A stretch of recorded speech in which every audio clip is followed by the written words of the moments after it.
তো আজকের প্রোগ্রামটা আমরা নাসির ভাই যেটা আসলে ক্ষমা প্রার্থনা করেছেন, ভুল স্বীকার করেছেন, এইটার উপরেই ছিল। এবং প্রোগ্রামের যারা আয়োজক ছিল আমার খুবই ক্লোজ বন্ধু বান্ধব, তারা একসাথে আমাদের উঠা বসা। তো আমরা ওই কমেন্টের ভিত্তিতে আমরা আসছি। তো আজকে প্রোগ্রামটা এইভাবেই সুস্থভাবে হবে। জাস্ট এখানে নাসির ভাই ক্ষমা প্রার্থনা করবে, এই কেন্দ্রিক একটা প্রোগ্রাম হবে।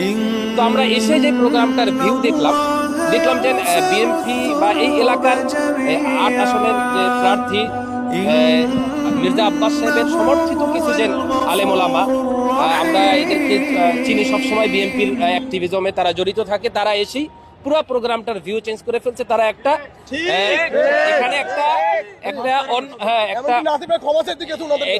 এখানে একটা তারা এই প্রোগ্রামটা মূল যে নাসির ভাই কেন্দ্রিক সেটা আর ছিল না। তারা মির্জা আব্বাসের হয়ে এখানে প্রোগ্রামটা অন্য একটা ভিউ, নাসির ভাইকে হেনস্থ করা বা নাসির ভাইকে অপমানিত করার জন্য পুরো প্রোগ্রামটার ভাইবি তারা চেঞ্জ করে ফেলছে। আপনারা দেখেছেন ইতিমধ্যে তারা হাতে নিয়েছে। আমরা আজকে দেখলাম যে নাসির ভাই তো এরকম জোনায়েত বাবুনগরীর বিরুদ্ধে এরকম অনেক লোকই কথা বলেছেন। আমরা 2021 পরবর্তী জোনায়েত বাবুনগরী যখন আমির হয়েছেন তখন আলেম ওলামাদ্দারাও তার বিরুদ্ধে অনেক কথা বলেছেন। আজকে দেখেন, আজকে বিএনপির একজন অ্যাক্টিভিস্ট সাংবাদিক শাহেদ আলম, তিনি আমাদের 11 দলীয় জোটের বাংলাদেশ খেলাফত মজলিসের যে আমির মামুনুল হকের বিরুদ্ধে খুবই কুরুচিপূর্ণ মন্তব্য করেছে। সেখানে কোনো আওয়াজ নাই, সেখানে কিছু নাই, কিন্তু সাধারণ একটা বিষয় সে বারবার ক্ষমা প্রার্থনা করেছেন নাসির ভাই।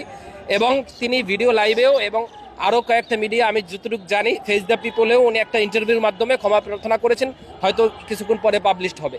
কিন্তু আমরা ইতিমধ্যে দেখতে পাচ্ছি যে ঢাকা 8 আসনের যে প্রার্থী মির্জা আব্বাসের ইন্ধন এবং বিএনপি, এইটা পুরাটাই মেকানিজমের মূল দায়িত্বে বিএনপি ছিল। তারা আজকে একটা গ্যাঞ্জাম এবং হট্টগোল করার চেষ্টা করছে। আমরা আইন শৃঙ্খলা বাহিনীকে আবেদন করব যে নির্বাচনের আগে ঢাকা 8কে কেন্দ্র করে এই ধরনের বিশৃঙ্খলা, এটা কোনোভাবেই আমরা মনে করি ফেয়ার নির্বাচন হওয়ার ক্ষেত্রে বাধাগ্রস্ত করবে।